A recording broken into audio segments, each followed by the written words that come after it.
Hello, welcome to Dr. Ashish Parnani YouTube channel. I'm Dr. Ashish and I welcome you in this amazing video. Today's video is for exclusively trainers and coaches. If you are a subject matter expert or a professional trainer, this video is for you. Today's topic is how to create experiential learning content from scratch. Now, the point is that you want to create wonderful experiential learning content.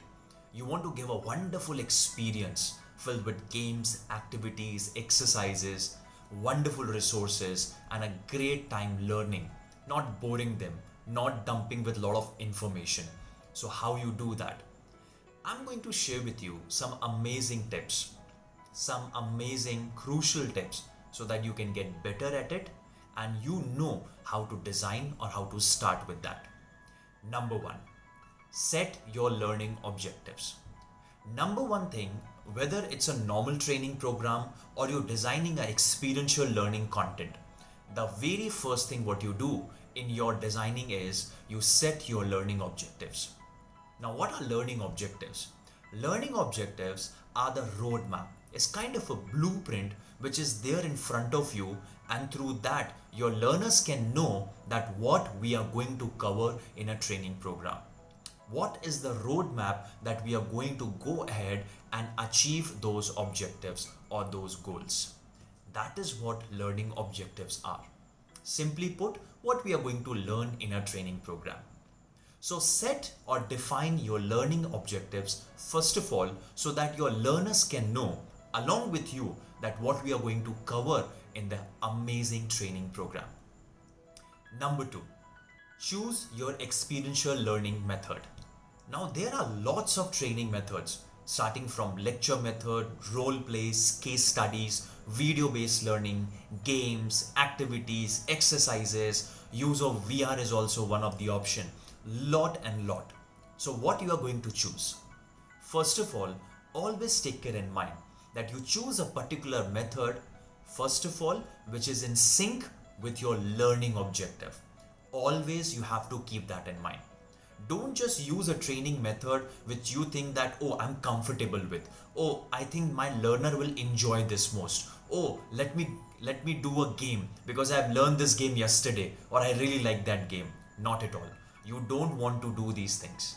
You want to choose a training method which is very appropriate and relevant to your training topic and also to your learning objective. Yes, this is what you do. Now, so what are some of the methods which are very prevalent in experiential learning program? So one could be case studies. You can use case studies, both you can study Google and according to your topic you can randomly select some case studies, research some case studies, or you can create your own case study as well. This could be a wonderful experiential learning method. It gives time to learners to ponder upon it, to have a look at it, study it, and then come up with the problem solving scenarios. Next could be games and activities. Games and activities are a very good tool, let me tell you, for having in an experiential learning program.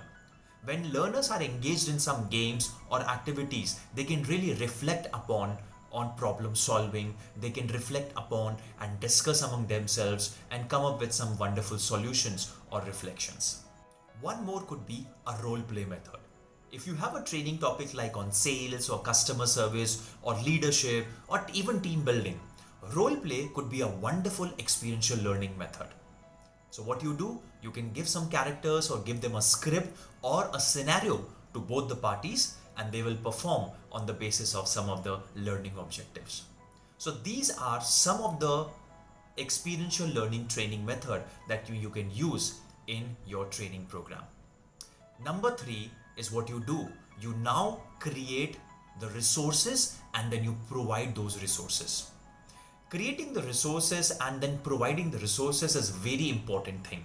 So that in your experiential learning program, learners must have some resources, some kind of a learning content to ponder upon it so that they can generalize it, they can discuss among themselves or make presentations out of it. This helps them to retain knowledge and get the understanding. So this is also what you can do. Number fourth, last but not the least, what you can do is give them time for reflection. Yes, now this could be out of the blue. But guys, in an experiential learning program, you're creating the content from scratch. You need to give some room for reflection. Don't just give them some knowledge, or information. No.